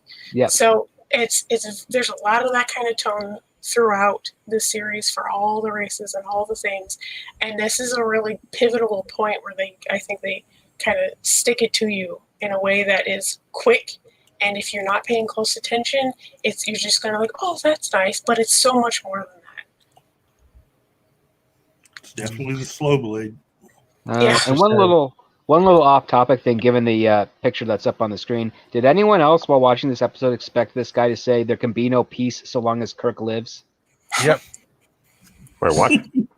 The same There shall actor. be no peace as long as Kirk lives. Oh, Xanthrax. Zathrax. Xanthrax. God. Oh my God. Dunbar. Oh, the Rat Man, my fellow furry. Oh my He's god. never around. Oh, he's confused. Wait, what? Zathras. And you can say it Zathras, yeah. different ways. Xanthrax. Xanthrax. There's Zathras, Zathros. Yes. Ladies and gentlemen, ladies and gentlemen, Scalabetus. Something else to think about while they try to get their English worked out. Excuse me. Not everyone. I'm talking to the guy who spelled Jakar with a J. What? I like words. I know you do. I love everything. It's like Jakar for men. Oh, Fine, Londo. I used to agree. But that Local brings up a great one as well. And it's like when Franklin are working together is heartwarming. Yeah, within the med bay. The med bay was great because he Franklin, and you're not supposed to get involved with the war. There's like everything else, but he's giving little hints. So like, and the way that whole scene went down, where he's like wanted to relay something significant about incoming refugees, and that they were trying to remind Jakar of the strategies that sometimes the thing that's out in the open isn't always a weak target. It is there as a breadcrumb. It is there to trap you. It is there to leave you feeling like there's hope while everything else is unguarded. And Jakar realizes this with Franklin. And he starts seeing what he's trying to tell him without getting involved. And at that point, he's like, it was that oh shit moment that maybe going along with the plan with his uncle is the stepping stone to the wrong path. And he starts going off on that. So what you're saying is it's like in Family Guy, where it's like, ooh, piece of candy. Ooh, piece of candy. Ooh, yeah. Piece of candy. It's a James Wood moment. Yes. Yeah. Yes. But instead of That's getting okay. trapped in a box, it's your planet getting nullified from space. Put in the Centauri box. Oh wait, I didn't ruin it, did I? That was the Centauri's plan. Yes. I like boxes. I bet you do. Getting back on subject, we have now reached the point where we've seen Londo. Londo's from ship. We've seen him staring at the mass drivers and the effect. Jakar and Franklin just had their talk. He's pretty much trying to see what he can do. And then it focuses back on the planet below with Doyle and Sheridan and Delenn taking a shuttle down to the planet. And what happens then, guys? Are they getting married? Because is that Delenn's dad? No, but yes. Okay, You can pick your order. continue. Take it away, Keith. I need an aspirin. Oh my god, sorry. No. It's all good. Let's see. Basically, they get down to after Garibaldi voices his concerns about going down to the planet, and they get confirmation that the signal actually did, or the message came from the planet. Sheridan and Delenn make their way down. They are greeted by Doyle, who basically tells them that he has spent the last year studying the machine's capabilities. And in that time, he had been studying Sheridan carefully. And that he believes that Sheridan to be just and worthy.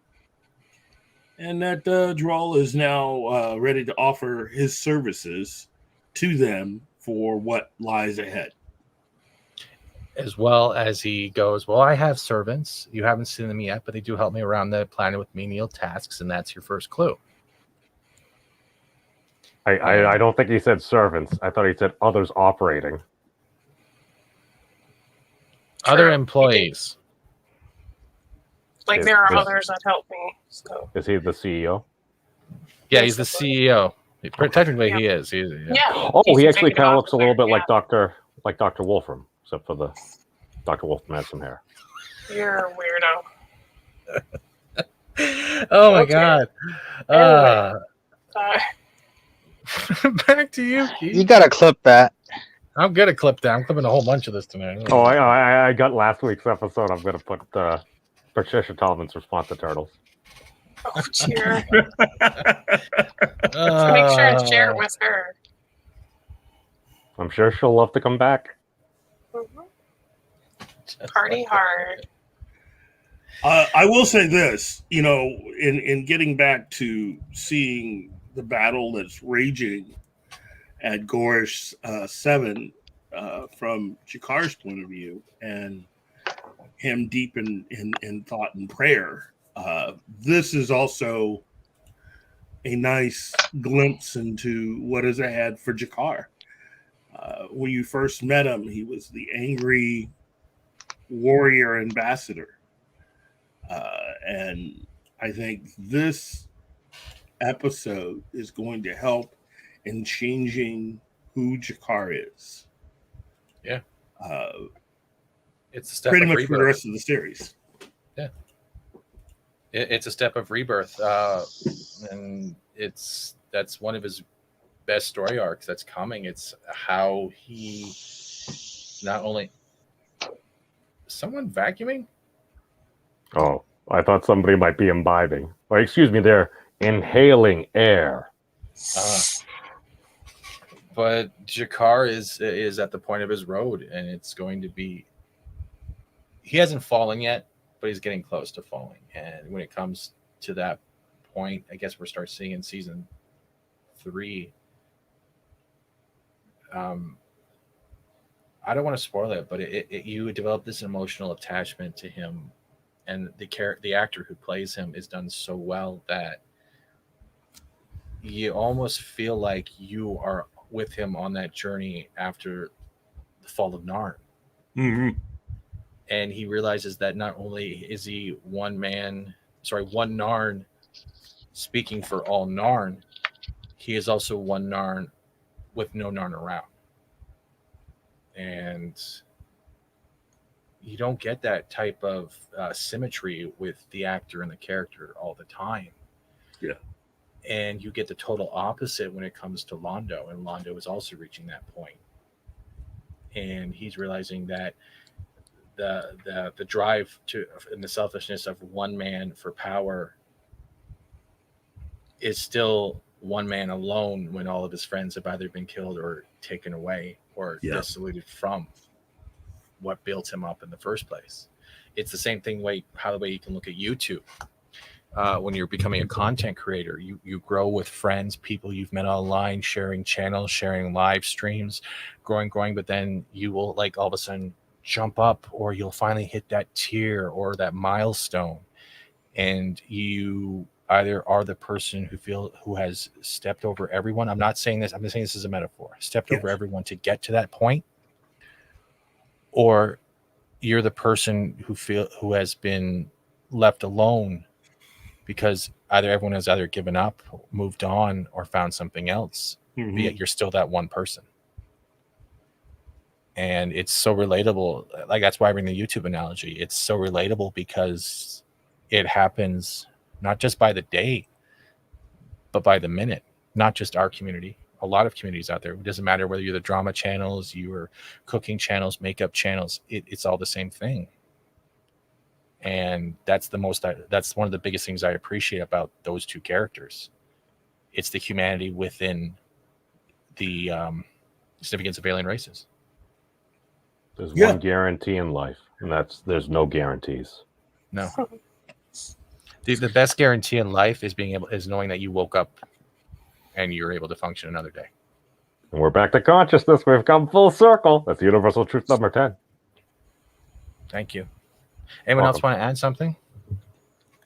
I think you've done a fantastic job of really just, wrapping it up like that. Again, I'll just continue to say it. It's Londo and Jakar at this point, and watching. Excuse me. The thing about watching Peter Jurasik do his thing opposite Andreas Kansoulis, watching these two actors just give just a workshop on how to act, really. Wow. Just wow. You're just sitting there. You're watching a man that knows he's lost hundreds of thousands, if not millions. He's losing his post, everything. He has the captain's sanctuary, and that is it. He is now citizen Jakar, and you just look with the dignity in which he carries himself. He's like, even if it takes 1,000 years, my people will be free. And he just, the way he explained it, it's like, doesn't matter the race, doesn't matter where you're from, your ties. That is the one thing common to all sentient beings. He is at the point where he has now become selfless. He will do what he can. That's not selfless at all. That's not. I don't disagree that that's selflessness. Okay, I'm not altruistic. I don't see it that way. What he's doing is putting. He's saying there's one thing that you cannot change. It is inevitable. It is the truth across the board throughout the universe, race, etc., etc. And that is, he is free because he exists. It has nothing to do with selfishness or selflessness. He is free because he exists. And that is unchangeable unless he is killed. And that is a whole other circumstance. And now, since he has found a way to avoid that circumstance, he can take that freedom and push it as far as he can, and he does in a most significant way out of any of the other characters. And I suppose some people, you would think otherwise, but that's fine. That's interesting, because he's almost like a Jon Snow. He is am I incorrect in that he's literally the only free Narn at the moment? At the moment, yeah. Yeah, he's Narn Moses. Title. Yeah. He's literally like, let my people go. Yeah. That's yeah. Mm-hmm. I think he's also be. Do you also think that this is where he becomes more a man of faith? Mm-hmm. A man of faith in action rather than political motivation. You know what I mean? No, he can no longer be an ambassador. He can no longer be a politician, so to say. He has to be a man of faith that what he says. Who is eating? Sorry, I keep not muting their mic. Yeah, I keep hearing rustling. He's literally become a man of faith on the principle that my people will be free. Mm-hmm. And that is his driving force at this point. Well, I think one of the attractions to Jakar is, I mean, he's kind of always been kind of religious. You always see him going through like the Book of Narn and everything, but he's also got that bit of that amalgamation where he's kind of the warrior caste as well, because you saw him doing like the fighting, and it wasn't even like an opponent. It was one of his own people for like honor and everything. No, you will not ruin this for us. Mm-hmm. Yeah. That was cool. Tickle Trunk says, I want to point out the acting on the part of Peter Jurasik as well. He does so much with just his eyes around Jakar, avoids looking right at him until he tells him to remove Jakar. Again, every time I say his name, the phone rings. It's like, I hear you talking about me. Oh my God, the Babylon 5 anime. Dude, would that be a good idea? Would it be cool? It would be if Warner Brothers would just ease up, but could we crowdfund it? I don't know. How do we do this? All I know is like the Godzilla fan film. It's literally like 30 minutes long. I think it's a better ending than the actual Netflix Godzilla, which left a lot to be desired, in my opinion. Oh my God, it's so freaking sweet. I think we could hide. Dude, we got the talent and everything. How much would it cost? Like, I don't know. Keith, take over for a second. Sorry about that. There's a door at the knock door. Okay. Well, we already have one B5 connection. We must not be that far from Joe. I don't know if we could get the money. You think he'd do it? Well, let's go through and talk about how we would rate this particular episode. So we're going to start first with Monkey Jeebus. Yeah, I rate it maybe a 6. Okay. because like the next episode is really awesome. And what stood out for you with this particular episode? Just Londo being like the most superior bastard at the end to Gakar. Okay. What didn't work?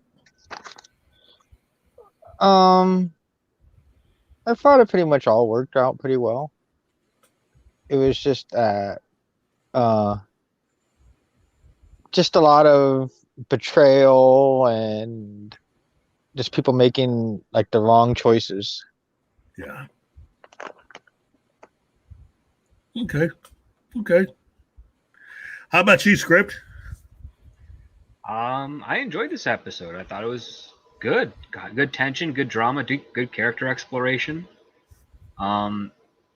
I mean, I would say the whole Epsilon 3 stuff was kind of the more boring aspect of what's going on. I was far more interested in what Jakars and the Narns and Centauri and Londo were going through. They stole this episode. It was a great watch seeing them go through these events.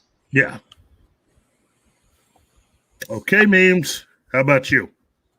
Oh, I'm totally giving it a 9.4 because it's got space explosions, it's got war, it's got that dynamic. It's like you said, it's like you're literally watching a man having his soul shredded into millions and millions of pieces because it's like, I want to be the ruler. I want to have all this power.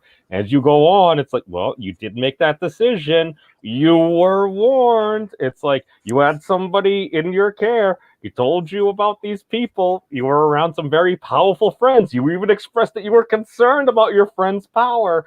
And then, of course, your associate, who you kept close, that cost you one of your best friends in life. Yeah, he's like, well, of course, they're very strong. That's why we need them. And it's like, this is the moment. If you're going to do it, you have to do it now. And, of course, that's what was said. That's what was done. And he got to witness as he was committing crimes against Narn. And at the end, the one free Narn says, we shall be free. As Kate said, you have one Narn to fight for all Narn. Located in whatever sector B5 is. Oh yeah, and then they got like the super like duper planet with like Delenn's like stepdad or something. Mr. Chickle Trunk says this is one of my favorite episodes in the whole series, even though it's not the fave of most other fans. Actually, I agree. I do love this episode, but I also have the sci-fi kid in me that loves space battles. When I was watching Star Wars a lot, honestly, I would fast forward just to rewatch the Battle of Endor with the Death Star, or the Hoth space battle, or the Hoth. Okay, so that means you were all on board for the prequels just because explosions and fighting? No. No, okay, I don't know. I really don't know. Because that's all I remember from those. Jar Jar.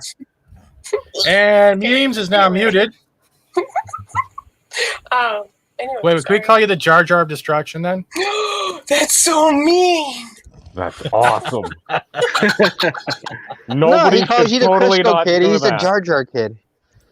I don't want to grow up. Inspiration. I'm a Jar Jar kid. They think I'm a Sith, but look what I did. Wow, that's food from speeders to I give I me put my tongue in a pod racer and lost my. Look at Keith. Keith's dead. Keith's just gone. I'm concerned that this is working out too well, and maybe Be you should wary contact of those Darth bucket Big. guys. You need to write that down. Mr. Chickle Trunk says space battles are great, but I'm a sucker for two incredible actors in one room with relevant and nuanced dialogue, like Two Girls in One Cup. Of course. I like ice cream. Yes, Jakar. Your thoughts? All right, so where were we before I ruined this again? It's your show. Well, we were Just did the ratings, yeah. Yeah, just did the ratings. So let me ask you, Stephen, what would you rate this episode, and what did you think was good, and what did you think was not so good? Actually, I to be honest, I have no complaints. It's one of those episodes I can watch again and again. There was enough stories, whether it be like main stories, small stories, solo stories. It has a bit of everything. Space battles, history and lore of how the planet below. We're getting Drawl and how everything's linked up. We're getting our first introduction of how the connection of Zathras pops in. There's it has everything in it depending on what you're actually looking for. But for a first-time viewer, I think it fills the whole shepherd's pie. So it's a 5 out of 5 for me, or a 10 out of 10.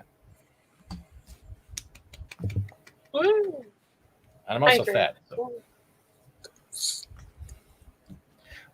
Who was next before I jumped in and ruined it? Turtles in my chat now. Kate. I'd say like 9.5, 10 out of 10. So all the Buseys, apparently, because that's the thing now. Yeah, I guess it is. I like. I don't think there's any part that I dislike. Really, I enjoy that they like the little subtle details as well, not just like sets, but when Dr. Franklin is clearly overworked, and previous episodes they start to put things together, that there's going to be a very developed story with him coming to us. So yeah, like even that little stuff I think is worthwhile and makes it enjoyable. Cool. I have to agree with everyone. You know, a very well done episode. Standout performances from Andreas and Peter, and of course the great John Schnuck. So,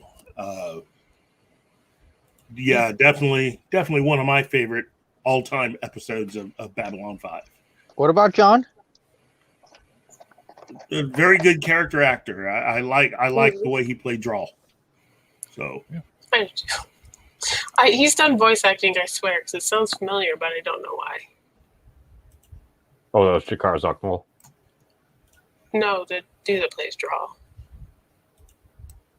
Which one's Stroll? The Lynn stepdad. Oh, gotcha. Oh, that one. I fully expected this war to be like Jake Paul's fight, drawn out, boring, and pointless. No. Yeah, it kind of is the opposite. Well, that's the thing. If you remove the help from the shadows, none of this happens. Because the Centauris, like they said, they'd be very methodical. It's like, all right, they're more powerful than the Narn. The Narn declared war. This is going to slow methodically, and all of a sudden, that's how they operate. And all of a sudden, it's like you got the doc say, it's like, yeah, these folks said it was a bit different now. It's like they seemed just very eager, and the only reason they got away was because, well, I mean, they were off doing something else. Why would they do this? I don't know. Sneak attack. Just take the king off the board there while you're committing genocide. Yeah.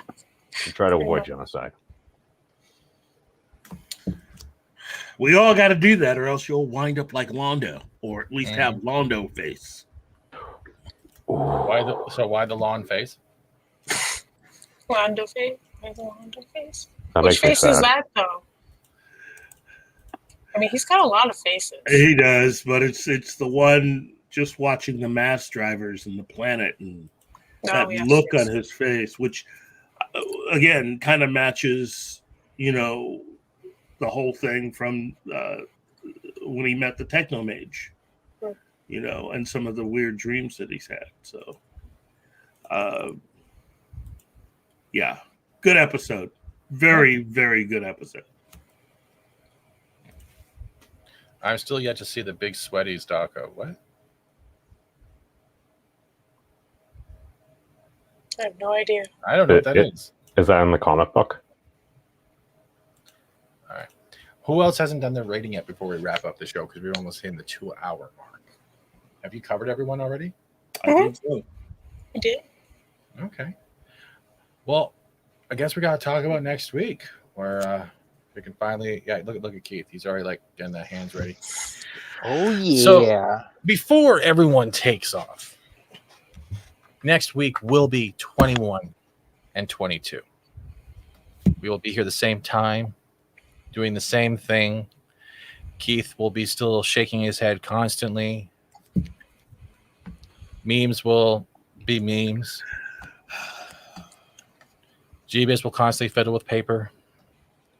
Script might show up depending on how his work schedule is, and Kate will be Kate. And with that, mark your calendars. I am reaching out to more from the cast to come on. I'm waiting for a reply. I hope we get replies in the future. Maybe down the road we'll invite Patricia to come back on and just do the same thing we did before. Maybe try to get her to feel more comfortable doing online streams, and she can start doing that with her channel. I just want to have that type of interaction. I want to thank all the members in the chat. I want to thank the subscribers watching, the viewers, people interacting. Mr. Chickle Trunk, thank you for being a new member and spamming all those Buseys. I'm glad you love them. It creeped out a lot of people when I used it. I want to thank my panel for doing this every Monday. I know Adaga wasn't feeling well, and we did miss you. I hope we see you back next week, but real life comes first, brother. Anyone who has family after the hurricane and dealing with any problems, heart and prayers go out to you guys as well, and your family. I hope everything is okay. Thank you, everyone, for being here. But most of all, I don't thank WB. Stop claiming my crap, you manual, very anal person, whoever you are. If you don't like your job, leave. And with that, everyone have a great night. Everyone have fun. I might be doing something later. And remember, I'm hoping to make these in the future. They're still at the elevator. Oh, dear. Peace out, everybody. Peace out. Cause I can see the sun light up the sky. So I hit the road in overdrive, baby. Do they come in magnets? I'll think about it. But you'll have to tell time. It would be good for finding pizza. Why would I just stick it on turtles and give it to you? Turtles aren't magnetic unless they're gamma, maybe. Remember, episode 21 and 22 next week. Well, Keith gets a neck brace for all the shaking head he was doing this week. Thank you, Script, for being here as well. Kate, Jakar, I hope people get free. Thank you, everyone. Have some fun. And whatever chat you go to next, tell them FAT-STEVEN sent you. Turtle power. I can take my pants off now.